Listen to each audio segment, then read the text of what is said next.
पूज्य श्री प्रेमानंदजी महाराज वृंदावन हे भारताचे अत्यंत प्रसिद्ध आणि आदरणीय संत आहेत. आपल्या अत्यंत सोप्या, निखळ आणि रोखठोक आध्यात्मिक मार्गदर्शनामुळे ते जगभरातील करोडो लोकांसाठी प्रेरणामूत बनले आहेत. 1. जन्म आणि बालपण. मूळ नाव अनिरुद्ध कुमार पांडे. जन्म सन 1972. अखरी गाव सरसोल ब्लॉक, कानपूर, उत्तर प्रदेश. कुटुंब एका सात्विक आणि धार्मिक ब्राह्मण कुटुंबात त्यांचा जन्म झाला. त्यांचे वडील शंभू पांडे आणि आई रमादेवी या भगवत भक्त होत्या.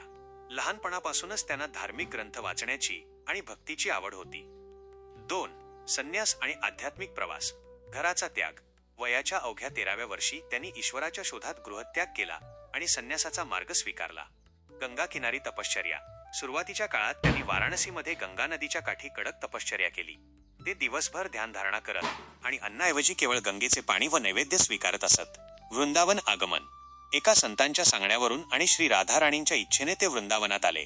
तेथे आल्यावर त्यांनी राधावल्लभ संप्रदायात दीक्षा घेतली आणि संपूर्ण जीवन राधाकृष्णाच्या भक्तीत समर्पित केले. 3. आश्रम आणि शिकवण. आश्रम. वृंदावन येथे त्यांचा श्री हित राधा केली कुंज नावाचा आश्रम आहे. एकांतिक वार्तालाप, सत्संग. महाराजांचे प्रवचन अतिशय सोपे आणि व्यावहारिक असते. ते अंधश्रद्धा, ढोंगीपणा व चमत्कारांवर विश्वास न ठेवता खरी ईश्वर भक्ती, नामजप, आई वडिलांची सेवा आणि प्रामाणिकपणे जीवन जगण्याचा उपदेश देतात. भक्तांची गर्दी. सामान्य माणसांपासून ते बॉलिवूड कलाकार, उद्योगपती, क्रिकेटपटू, उदा. विराट कोहली, अनुष्का शर्मा आणि राजकीय नेते त्यांच्या सत्संगासाठी आणि मार्गदर्शनासाठी वृंदावनला येतात. 4. आरोग्य आणि संघर्ष. गंभीर आजार. प्रेमानंद महाराज गेल्या 20 वर्षांहून अधिक काळापासून पॉलिसिस्टिक किडनी डिसीज -PKD या गंभीर आजाराशी लढा देत आहेत.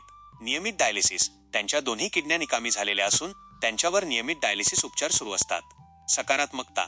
एवढ्या मोठ्या शारीरिक वेदना आणि आजार असतानाही ते दररोज पहाटे उठून परिक्रमा करतात, सत्संग देतात आणि हसतमुखाने भक्तांच्या प्रश्नांची उत्तरे देतात.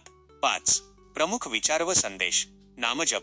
भगवंताच्या नावाचा निरंतर जप करणे हाच मनाच्या शांततेचा मुख्य मार्ग आहे. सदाचार. कोणाचाही द्वेष न करणे, कोणाचे वाईट न चिंतणे आणि जीवनात प्रामाणिक राहणे. कर्तव्य पालन. स्वतःचे गृहस्थ किंवा व्यावसायिक कर्तव्य पार पाडत असतानाही अध्यात्माचा मार्ग धरता येतो.